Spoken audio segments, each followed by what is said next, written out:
कृष्णा। तो आज के शुभ दिन पे आज एकादशी है, तो प्रातःकालीन भागवत कक्षा में सभी वैष्णवों का स्वागत करते हैं। श्री गुरु जी के चरण कमलों को स्मरण करते हुए और उनके आशीर्वादों की कामना करते हुए हम इस श्लोक के ऊपर कुछ कहने की यथाशक्ति कोशिश करेंगे। अब सबके आशीर्वाद से वही स्फुरित हो कि जो गुरु शिष्य परंपरा के अनुसार है और सभी वैष्णवों को संतुष्टि देने वाला हो। तो ये जो श्लोकों की श्रृंखला है, उस श्रृंखला में ब्रह्मा जी नारद मुनि को उनकी वास्तविक स्थिति क्या है ये इसका ज्ञान करवा के दे रहे हैं। तो अभी ये जो श्लोक है, उस श्लोक में श्लोक के तात्पर्य में प्रभुपाद लिखते हैं, Therefore the Lord can be known only by sincere mood of eagerness for service and not by any amount of material qualifications। तो प्रभुपाद कहते हैं कि केवल सेवा के भाव से भगवान को जाना जा सकता है। किसी भी प्रकार का भौतिक पात्रता प्राप्त करने के बाद कोई भी जीव कितना भी पात्र हो, कितना भी अच्छा उसके पास स्किल हो, कौशल्य हो, शक्ति हो, उसको प्राप्त करके वो भगवान को पूरी तरह से समझ नहीं पाता। और तात्पर्य में प्रभुपाद लिखते हैं लास्ट फेज में कि अगर कोई भगवान को जान भी पाता है, पूरा आत्म साक्षात्कारी हो भी जाता है, लेकिन पूरा आत्म साक्षात्कारी होने के बावजूद भी वो भगवान को पूरा समझ नहीं पाता। तो पूरा आत्म साक्षात्कार 100% होने का मतलब ये नहीं बनता कि हमने भगवान को 100% समझ लिया। पूरा आत्म साक्षात्कार होने के बाद भी भगवान ने हमको जितना खुद हमारी चेतना में हमको प्रकट किया है और जितना वो चाहते हैं कि वो हमें समझे, उतनी हद तक ही हम उनको समझ सकते हैं। शायद कोई व्यक्ति आत्मा के स्तर पे आके समझ सकता है कि मैं शरीर नहीं हूँ, मैं आत्मा हूँ और भगवान की सेवा करना ये मेरा परम धर्म है। और इस चीज़ को ही हम आत्म साक्षात्कार कहते हैं। सर्वसाधारण लोग आत्म साक्षात्कार उसको कहते हैं कि कोई जादू दिखाता है या कोई चमत्कार करता है। तो कुछ लोगों की धारणा इस प्रकार से होती है कि ये सभी कार्यों को लोग आत्म साक्षात्कार समझते हैं। स्वामी जी को बहुत सिद्धि प्राप्त है, वो कुछ भी कर सकते हैं, मन की बात को पढ़ सकते हैं, किसी को अपनी तरह से वशीभूत कर सकते हैं।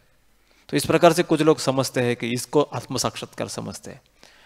लेकिन जो योग्य परंपरा में है, गुरु शिष्य परंपरा से जुड़ा हुआ है, अपने गुरु से अनुग्रहित है, उनका कृपा पात्र है और सही उसने जिस व्यक्ति ने गुरु शिष्य परंपरा का आधार लिया है, हृदय में प्रामाणिक है, तो उसके सामने भगवान खुद को प्रकट करते हैं। लेकिन जब भगवान उसके सामने उसको प्रकट करते हैं तो वो जो भगवान का प्राकट्य है वो उसके सामने पूरी तरीके से प्रकट नहीं होता, कुछ हद तक ही वो समझ पाते हैं। शिवन जो बहुत बहुत बड़े भक्त है, श्री चैतन्य महाप्रभु है, ब्रज की गोपियाँ है, वो भी कहते हैं कि समझने में बहुत कठिन है, हमको बहुत दिक्कत आती है इनको समझने में।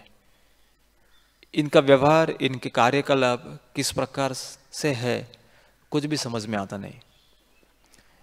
इवन नारद मुनि जैसे बड़े बड़े महात्मा हैं जिनके ऊपर कल चर्चा हुई थी, तो उनको भी भगवान अभी क्या करेंगे, कौन सा कार्य करेंगे और ऐसा उन्होंने क्यों किया, और उनके व्यक्तिमत्व के कौन से कितने कितने अंग है, और उनकी जो लीलाएं वो अपने आनंद के लिए और भक्तों के आनंद के लिए करते हैं, वो कितनी गहरी है, वो भी पूरी तरह से समझ नहीं पाते। तो सर्वसाधारण जीव जो है, जो साधना भक्ति में लगा हुआ है, उसके लिए तो ये अत्यंत दुर्लभ बात है। ब्रह्मा जी और नारद जी जैसे लोगों को, इवन शिव जी भी समझ नहीं पाए थे कि ऐसा क्यों, और कृष्ण कितने गहरे हैं वो उनको भी समझ में आता नहीं। सुखदेव गोस्वामी को भी पूरी तरीके से समझ नहीं पाया कि और कितने गहरे हैं। और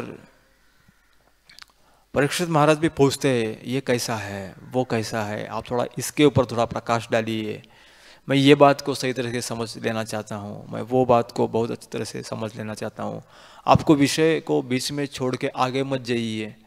इस प्रकार से श्रीमद् भागवतम में बहुत बार परीक्षित महाराज जी भी सुखदेव गोस्वामी को निवेदन करते हैं। तो इस प्रकार से हमें समझ में आता है कि केवल भौतिक बुद्धि से भी नहीं तो पूरा आत्म साक्षात्कार होने के बावजूद भी भगवान को समझना कठिन है।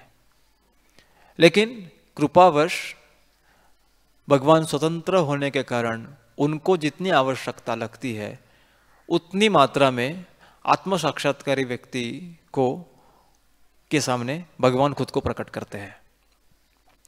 जैसे बहुत सारे शुद्ध भक्त भी है तो भगवान अपने स्वतंत्र इच्छा से खुद का रिविलेशन, खुद का प्राकट्य और उन भक्तों के सामने करते हैं।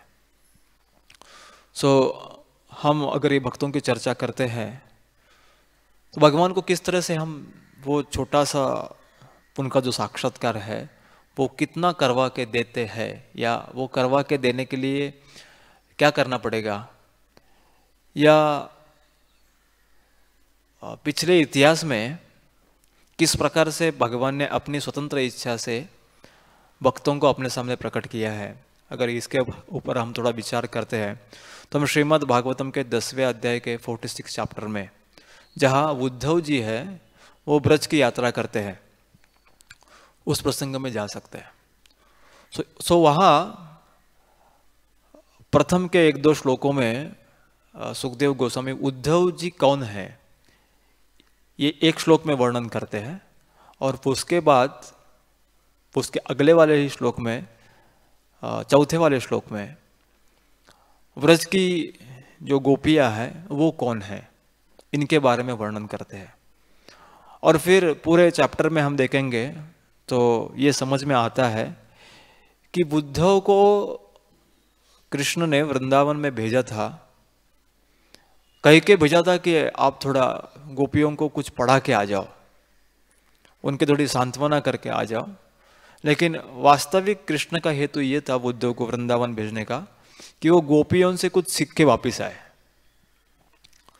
तो यहाँ जो गोपियों का भाव है, जैसे प्रभुपाद ने तात्पर्य में लिखा है, therefore Lord can B only Therefore, the Lord can be known only by the sincere mood of eagerness of service.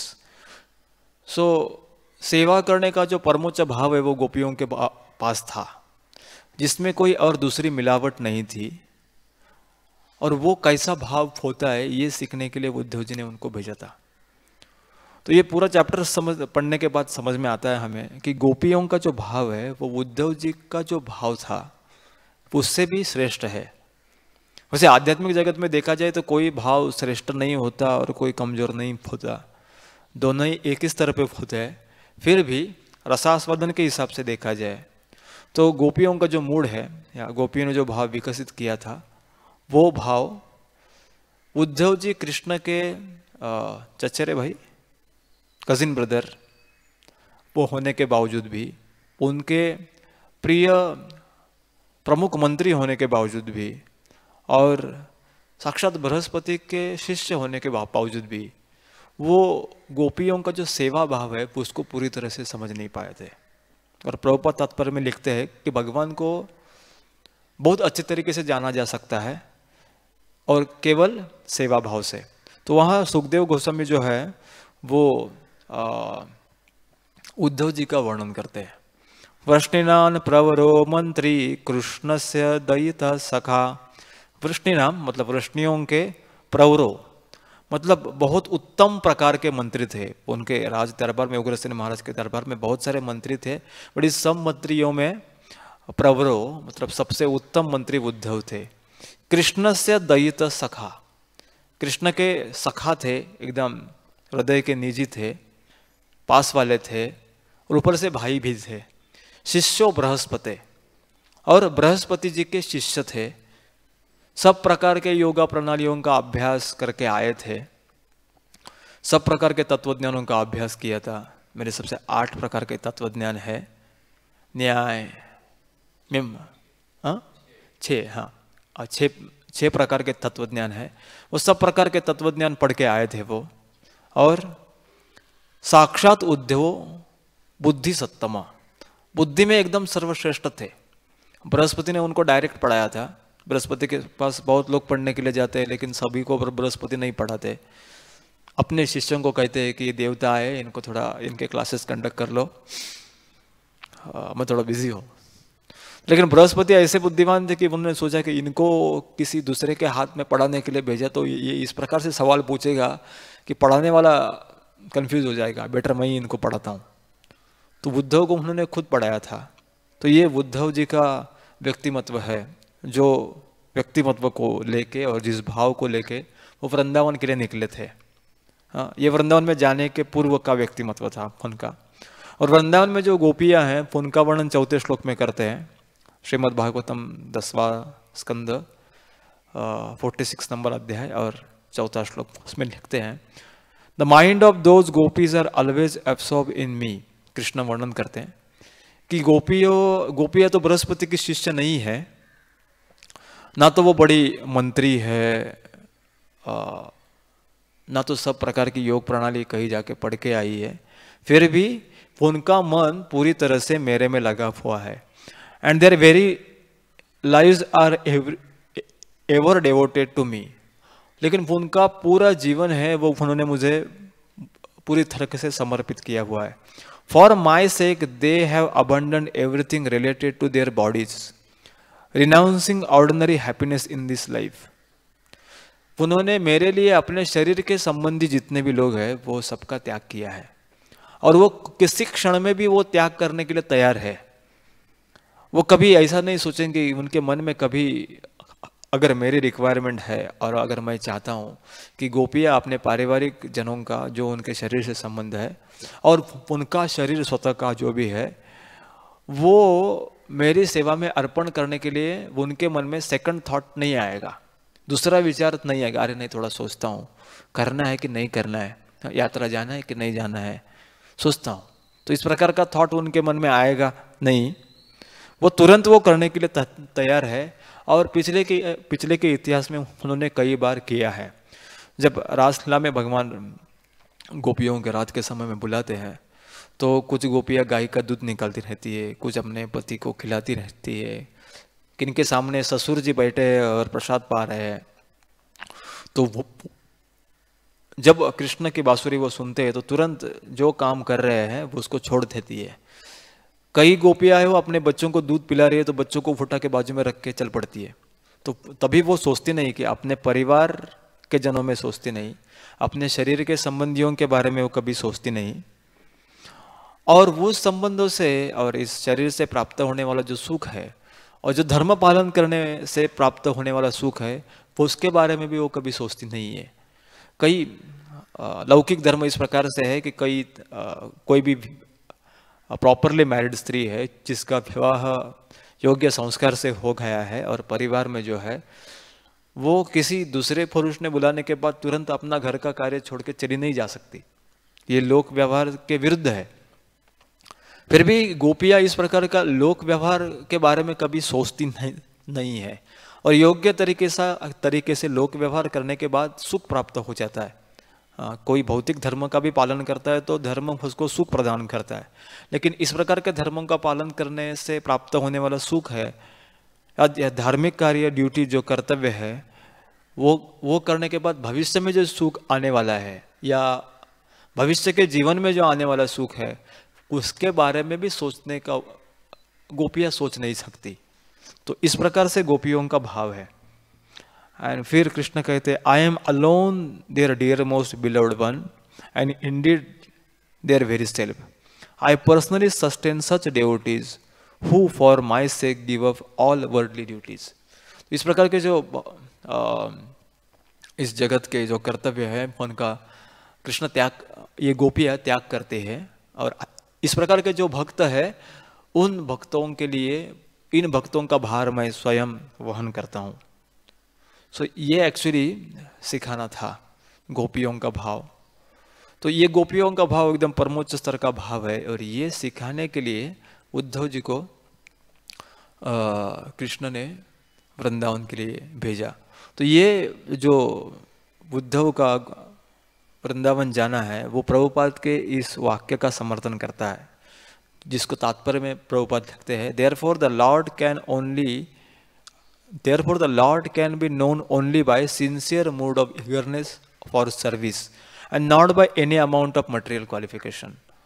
Uddhav ji के पास तो बहुत मटेरियल क्वालिफिकेशन मतलब भौतिक पात्रताएं बहुत सारी थी, लेकिन वो पर्याप्त नहीं थी, और इसी कारण सेवा का भाव सीखने के लिए उनको वृंदावन भेजा गया। और वृंदावन जाने के बाद फिर जब ये पूरा पास टाइम समाप्त होने आता है, तो उद्धव जी प्रार्थना करते हैं कि इन गोपियों के चरण कमलों की धूलि प्राप्त करने के लिए मुझे वृंदावन के जंगलों में गुलमर लता के रूप में स्थान दिया जाए। इस प्रकार से भगवान को प्रार्थना करते हैं। तो यहाँ इस श्लोक में बहुत सारी चर्चाएं ब्रह्मा जी के बारे में है। तो वैसे ब्रह्मा जी का स्थान भी उद्धव जैसा ही है, इस सृष्टि के प्रथम जीव है, और वो होने के नाते हम देखते हैं सिर्फ ब्रह्मा जी वो उनके हंस के ऊपर बैठ के आते हैं, लेकिन ब्रह्मा जी का व्यक्तिमत्व इतनी मर्यादा तक ही सीमित नहीं है। इस जगत में हम जितने भी योगी देखते हैं जो हिमालय में बहुत बहुत लंबी लंबी जटाएं बढ़ा के योग साधना कर रहे हैं, और वैसे कुछ योगी है जो सत्यलोक, तपलोक, महरलोक में भी निवास करते हैं और बड़ी बड़ी कठोर तपस्याएं करते हैं। और कुछ तपस्याओं का वर्णन करना है तो हिरण्यकश्यपु की तपस्या हम ध्यान में ले सकते हैं।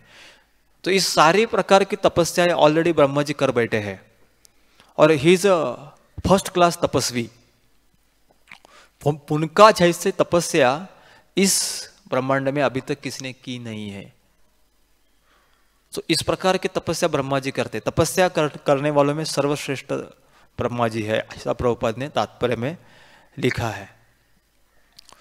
और ज्ञान की बात की जाए तो सर्वप्रथम नॉलेज जो है वो ब्रह्मा जी के हृदय में प्रकट हुआ, और फिर जो भी फोन के इस यूनिवर्स में आते हैं फोन के हृदय में फोन के द्वारा आता है। लेकिन प्रथम ज्ञान पूरी तरीके से 100% जो देना था भगवान को इस ब्रह्मांड के लोगों के लिए, वो पहले ब्रह्मा जी को दिया गया, और ब्रह्मा जी उसको 100% सही तरीके से समझ गए। तो अभी हम इस दुनिया में जितने टॉपर्स है या जो कोई भी स्कॉलर्स है, उनकी अगर गिनती करें तो पहला नंबर ब्रह्मा जी को मिलेगा। तो यहाँ इतना क्वालिफिकेशन ब्रह्मा जी के पास है जो उद्धव जी के पास भी था। तो इतना सब कुछ होने के बाद भी हम श्रीमद् भागवतम के 10वें स्कंद में देखते हैं कि ब्रह्मा जी मोहित हो जाते हैं। ब्रह्म विमोहन लीला का चैप्टर हम देखेंगे। तो यहाँ हम पूरा जो ब्रह्म विमोहन लीला वास्तविकता में कैसा हुआ इसके ऊपर कुछ ज़्यादा चर्चा करने वाले नहीं है। पर मुझे राधानाथ स्वामी महाराज का एक लेक्चर है, उन्होंने वृंदावन धाम में जब महाराज जी यात्रा लेके गए थे तो उस यात्रा के दौरान ब्रह्म विमोहन लीला जहाँ हुआ चौमुहा गांव के पास में, तो वहाँ भक्तों को लेके परम पूज्य राधानाथ महाराज गए थे। तो वहाँ का महाराज जी का जो प्रवचन है, तो उस प्रवचन से कुछ पैराग्राफ्स हम पढ़ेंगे जहाँ वो ब्रह्म विमोहन लीला के ऊपर कुछ चर्चा करते हैं। और ये ब्रह्म विमोहन लीला जो है वो ब्रह्मा जी का विमोहन होना है या भ्रम में पड़ना है, वो सर्वसामान्य जीव में जो एक प्रकार के अनर्थ है उसका वर्णन करते हैं, जिस अनर्थ का उल्लेख प्रभुपाद इस तात्पर्य में भी बहुत जगह करते हैं। तो उसके बारे में महाराज जी कहते हैं, Bhaktivinoda Thakur has explained the anarthas which this bewilderment of Brahma represents is mundane activities and speculative scholarship। तो महाराज कहते हैं कि भक्तिविनोद ठाकुर कहते हैं कि ब्रह्म विमोहन लीला से सर्वसामान्य के जीव के हृदय में निवास करने वाला एक अनर्थ है, और वो क्या है? स्पेकुलेटिव स्कॉलरशिप मनगढ़ित रूप से विकसित की हुई विद्वत्ता, मनगढ़ित विद्वत्ता। सो ये मन से उत्पन्न की हुई हो जो विद्वत्ता है, ये जीव के हृदय में निवास करने वाला बड़ा अनर्थ है। और इस प्रकार की विद्वत्ता का प्रदर्शन थोड़ा सा ब्रह्मा जी ने इतना कुछ होने के बावजूद भी, इतने बड़े स्कॉलर होने के बावजूद भी, उनके हृदय में भी यह अनर्थ का प्राकट्य हुआ। और जब भक्तों के हृदय में अनर्थ का प्राकट्य हो जाता है तो भगवान उसको सहन नहीं करते, क्योंकि भक्त को वो चाहते हैं, भक्त का भला ही चाहते हैं और उसको निकालने की व्यवस्था करते हैं। सो महाराज आगे कहते हैं, speculative scholarship means try to understand without understanding what is beyond our intellect. So इस प्रकार की जो मनगढ़ित विद्वत्ता है, तो मनगढ़ित विद्वत्ता का अर्थ ये होता है कि हमारे बुद्धि के परे जो है उसका अनुमान लगाने की जानबूझ के कोशिश करना। In transcendental subject matter, it is very, very essential that our faith is based on truth and sound authoritative philosophical principles. तो हमें इस प्रकार की जो विद्वत्ता है, जो हमारे बुद्धि के परे वाली चीजों को कैसे भी करके अपने हिसाब से जानना चाहती है, उस विद्वत्ता को बाजू में रखना अत्यंत आवश्यक है। जो कि जिस प्रकार की विद्वत्ता को लेके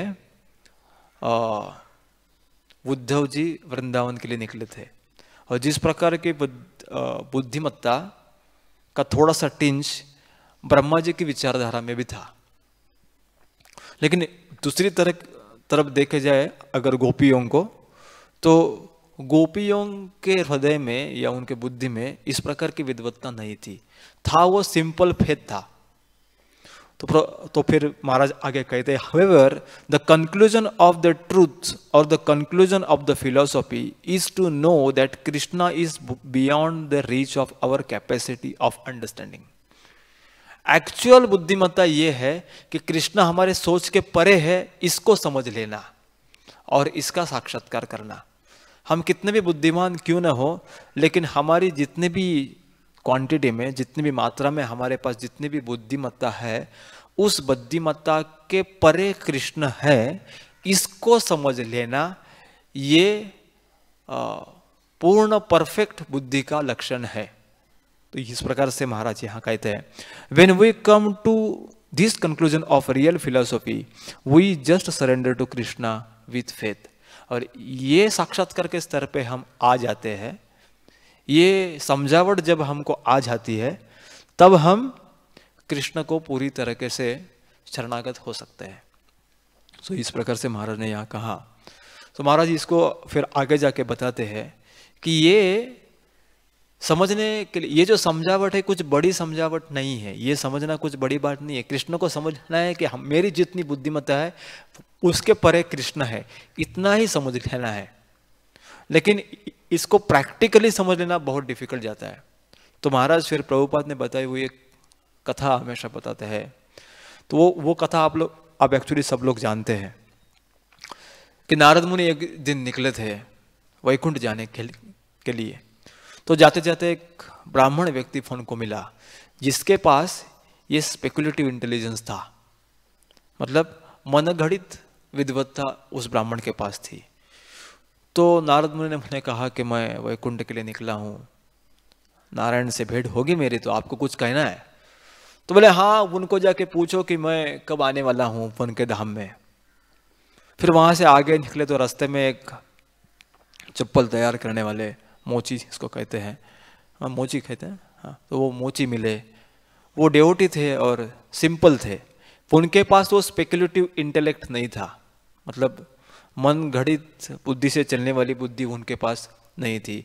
तो उनको भी नारद मुनि ने कहा कि मैं जा रहा हूँ वैकुंठ, आपको कुछ कहना है? तो उन्होंने भी सेम कहा कि भगवान जी से पूछिए कि मैं कब आपके पास आने वाला हूँ। तो फिर नारद जी पहुँच गए वैकुंठ, फिर भगवान से बात हुई। तो भगवान से बात होने के बाद ये दोनों के प्रश्न उन्होंने पूछे कि ये दो लोगों ने ऐसे ऐसे प्रश्न पूछे, मैं वापस जाने वाला हूँ और उनको आपका रिटर्न मैसेज देना है। तो फिर भगवान ने कहा कि ब्राह्मण से जाके कहो कि वो कम से कम 1000 जन्मों के बाद मेरे पास शायद आ सकता है। और फिर उसको, वो कॉबलर को जाके पूछो और वो जो मोची है उसको कहो कि वो इस जन्म के बाद तुरंत आने वाला है। तो नारद जी वापिस आए, ब्राह्मण से फिर से मुलाकात हुई।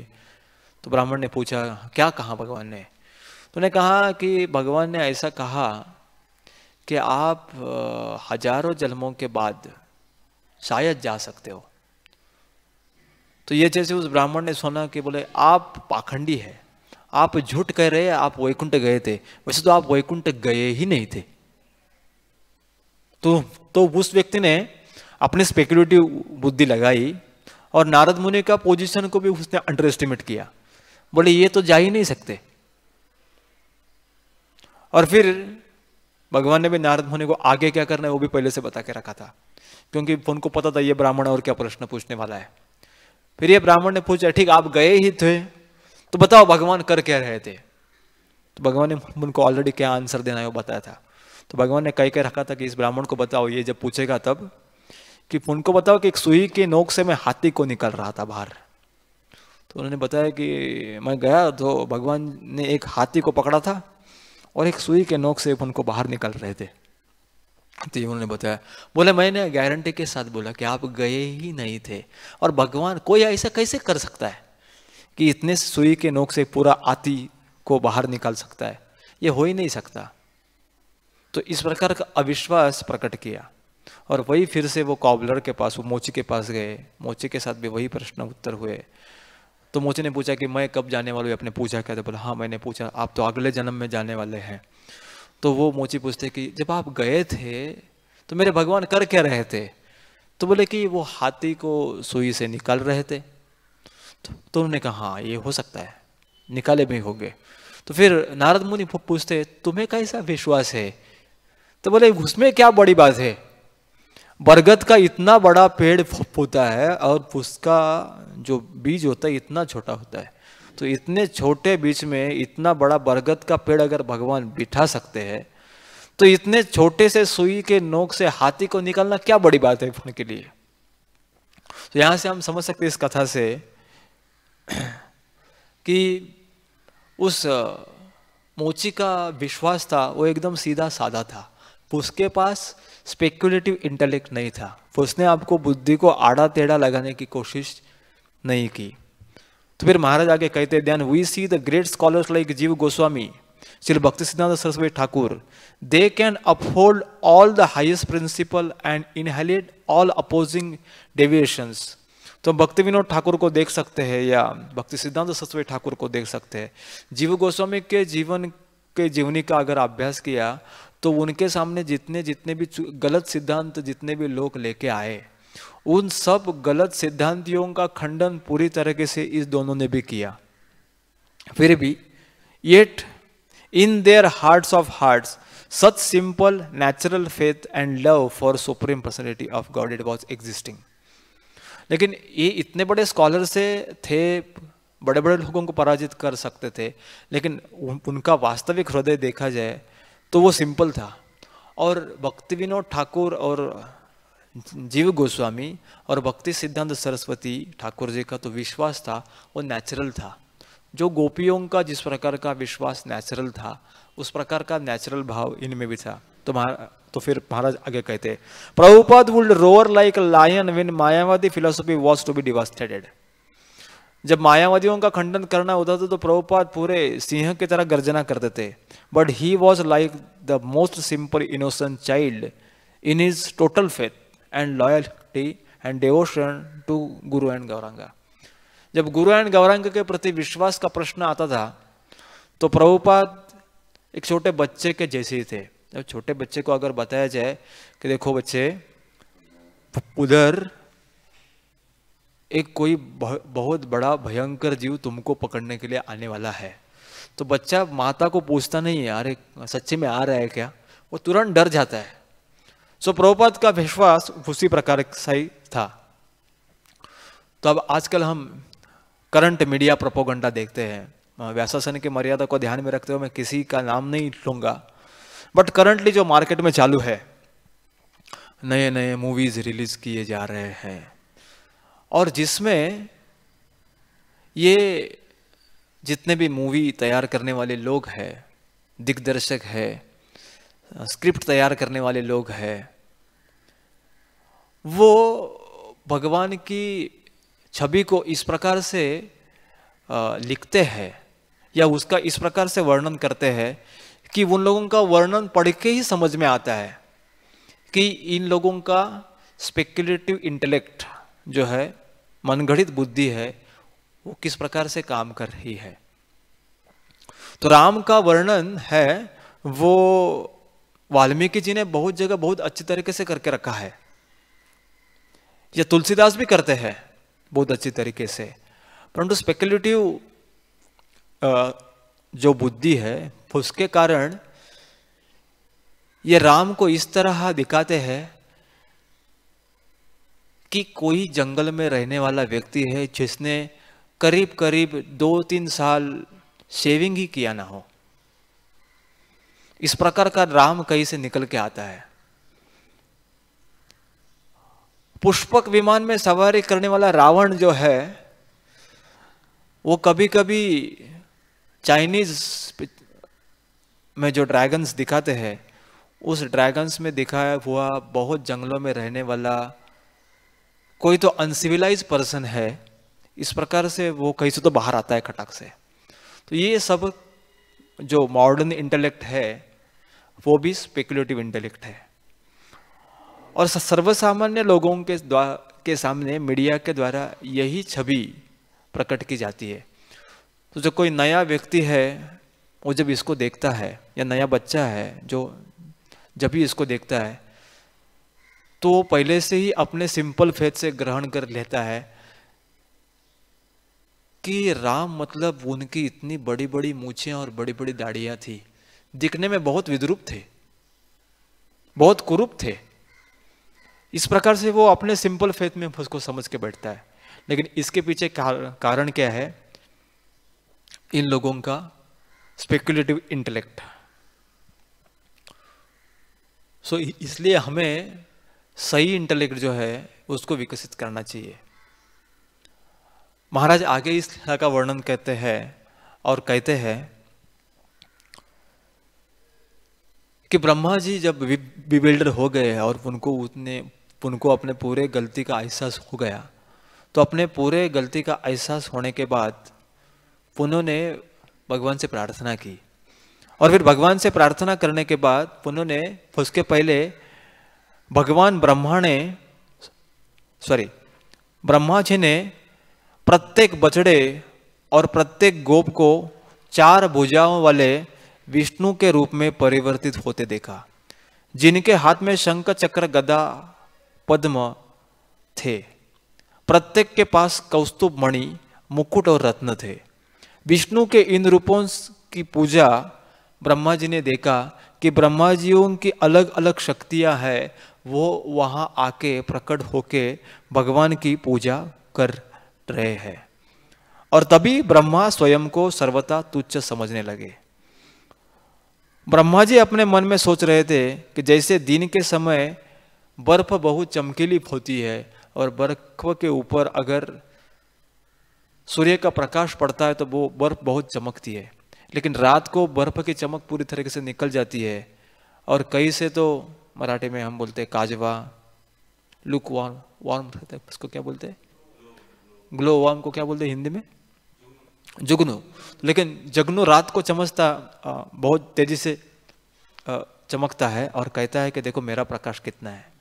तो ब्रह्मा जी को समझ में आता है कि ये एक्चुअली जो बछड़े थे वो कृष्ण थे, और इनका ऑपुलेंस जो है, भगवान का ऐश्वर्य है, वो इतना बड़ा है कि एक ही समय में वो कितने सारे विष्णु रूप में प्रकट हो सकते हैं, और जितनी भी शक्तियां हैं वो यहाँ आके उनकी पूजाएं कर रहे हैं, और मेरे बुद्धि से पूरी तरीके से भ्रमित हो चुका हूँ। तो इस प्रकार से उनको खुद तुच्छ होने का साक्षात्कार ब्रह्मा जी को ब्रह्म विमोहन लीला में यहाँ हो सकता है।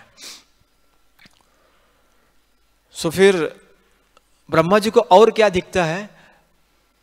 ब्रह्मा जी वहां एक्चुअली, यहाँ महाराज कहते हैं कि उनको वास्तविक वृंदावन कैसा है इसका साक्षात्कार ब्रह्मो विमोहन लीला पूरी होने के समय में समझ में आता है। पहले भी तो वो आके पूरे वृंदावन को ऊपर से देखते हैं कि कृष्ण अपने साथियों के साथ बैठ के कुछ खा रहे हैं, लेकिन वो तभी वृंदावन को जैसा है वैसा देखते नहीं। लेकिन जब उन्हें वो कितने छोटे हैं ये समझ में आता है, तब वृंदावन को जैसा है वैसा दिखते हैं। फिर से एक बार देखते हैं, जब अपनी प्रार्थनाएं अर्पित करते हैं ब्रह्म कुंड के पास में, तो ब्रह्म कुंड के पास में वृंदावन में बैठने के बाद फिर से एक बार वो वृंदावन का दर्शन करते हैं, और तभी जब वृंदावन देखते हैं वो पहले वाले देखे हुआ वृंदावन जैसा नहीं है। When Brahma saw the beauty of Vrindavan, he was struck with wonder। तो अभी जब वृंदावन को देखते हैं तो उनको बहुत आश्चर्य होता है। He saw the Kalpavriksha trees, तो वो वृक्ष को देखते हैं। पहले भी उन्होंने उन वृक्षों को देखा है, लेकिन उनको साक्षात्कार नहीं हुआ कि ये पौधे कल्पवृक्ष है। लेकिन ब्रह्म विमोहन लीला होने के बाद जब वो खुद की तुच्छता स्वीकार करते हैं, तब उनको वही वृक्ष जो है वो कल्पवृक्ष लगते हैं। और फिर उनको समझ में आता है this is the place there is no hunger, कि यहाँ भूख नहीं लगती है। देयर इज नो थर्स्ट, यहाँ प्यास नहीं लगती है। There is not a trace of animosity, यहाँ कोई किसी का प्रति भी वैर का भाव नहीं है। among the animals and human who by nature should be very enemies of each other, यहाँ प्राणियों में भी वैसा भाव नहीं है, ना तो मनुष्यों में भी है। Because in Vrindavan everyone is living simply for the pleasure of Krishna, क्योंकि यहाँ सभी जो निवासी है वो कृष्ण के आनंद के लिए रहने वाले हैं। इस प्रकार का साक्षात्कार उनको बाद में हो जाता है। सो इस प्रकार प्रभुपाद का भी एक साक्षात्कार है इस बारे में। तो प्रभुपाद का साक्षात्कार महाराज बताते हैं कि प्रभुपाद जब थे तो प्रभुपाद के समय एक उनके शिष्य थे, बहुत अच्छे मैनेजर थे, बहुत अच्छी तरीके से सेवा करते थे, लेकिन उनके हृदय में थोड़ी सी वो अहंकार की भावना थी। तो एक दिन प्रभुपाद कहीं रूम में बैठे थे और वहाँ भी शिष्य थे और प्रभुपाद वार्तालाप कर रहे थे। तो प्रभुपाद कहते हैं कि ये इतना बड़ा ब्रह्मांड है, इस ब्रह्मांड में ये तुम्हारा छोटा सा देश है, इस देश में ये तुम्हारा राज्य है, इस राज्य में ये तुम्हारी छोटा सा शहर है, इस छोटे से शहर में छोटा सा मंदिर है, और इस छोटे से मंदिर में कंपेरेटिव टू पूरा ब्रह्मांड की तुलना में बहुत सारे प्रगत जीव है, और इन प्रगत जीवों की तुलना में एक तुम हो कि जो खुद को बहुत कुछ बड़ा समझते हो। इस प्रकार से एक भक्त से कहते हैं। तो भक्तों को समझ में आता है कि अरे कि मेरा जो स्थान है बहुत ही छोटा है। तो प्रभुपाद कहते कि मैं जल दूता से जब जा रहा था तो इतने बड़े समुद्र में वो जल दूत छोटा सा मैच बॉक्स पानी में कैसा तैरेगा वैसा दिख रहा था। सो प्रभुपाद उस भक्त को कहते इस प्रकार से। तो ये जो जीव की छोटी पोजीशन है जिसको कृष्ण स्वयं ब्रह्मा जी को याद दिलाते हैं, और यहाँ प्रभुपाद एक भक्त को याद दिला रहे। तो हमें साधना भक्तों को हमारी छोटी पोजीशन को याद में रखना चाहिए। सो इस प्रकार से लास्ट में अगर हम देखते लास्ट में जाएंगे तो लास्ट में फिर वृंदावन में रहने के बाद और गोपियों से शिक्षा ग्रहण करने के बाद उद्धव जी को अपनी पोजीशन ध्यान में आती है। छोटा स्तर मैं कहाँ हूँ वो उनको समझ में आता है। और फिर 10वें अध्याय के 47 चैप्टर में उद्धव जी कहते हैं वंदे नंद वज स्त्रियाणाम पादरेणु अभीक्षणम यासाम हरि कथोद्गीतम पुनाति भुवनत्रयम। वहाँ वो कहते हैं कि I repeatedly offer my respect to the dust from the feet of woman of Nand Maharaj cowherd village. Nand Maharaj के गाय चराने वाले गांव में जितनी भी व्रज गोपियाँ निवास करती है उनके चरणों में मैं बारंबार नमस्कार करता हूँ। When these gopis loudly chant the glories of Krishna, the vibration purifies 3 worlds। ये जब गोप क्यों नमस्कार करता हूँ, क्योंकि ये वृंदावन की स्त्रियाँ जो है वो जब भगवान का गुणगान करती है, हाँ, बुद्धों ने जाके वहाँ भगवान का अलग तरीके का गुणगान सुना, तो इस प्रकार का गुणगान जब वो गोपियाँ करती है तो उनके गुणगान से तीनों लोग जो है वो शुद्ध हो जाते हैं, ना कि मेरी तरीके से बुद्धि से तीनों लोग शुद्ध होते हैं। और एक आचार्य कहते हैं कि मैं वृंदावन में या पूरे ब्रह्मांड में किसी को नमस्कार नहीं करना चाहता, मैं नंदा महाराज को नमस्कार करना चाहता हूं कि जिनके प्रांगण में परम पुरुषोत्तम भगवान श्री कृष्ण जो है वो छोटा बालक बन के खेलते हैं, मैं उस नंदा महाराज को नमस्कार करता हूं। सो इस प्रकार से हम ब्रजवासियों को जो विश्वास है वो कितना नेचुरल है, कितना सीधा साधा है, और हमारे जीवन में भी ये सीधा साधा विश्वास हमको विकसित करने की कितनी आवश्यकता है, इसको इस प्रकार से महाराज के दृष्टिकोण से देख सकते हैं। तो हम यहाँ विराम देते हैं। किसी का कोई प्रश्न है या कुछ शंका है या कुछ टीका टिप्पणी है तो कह सकते हैं।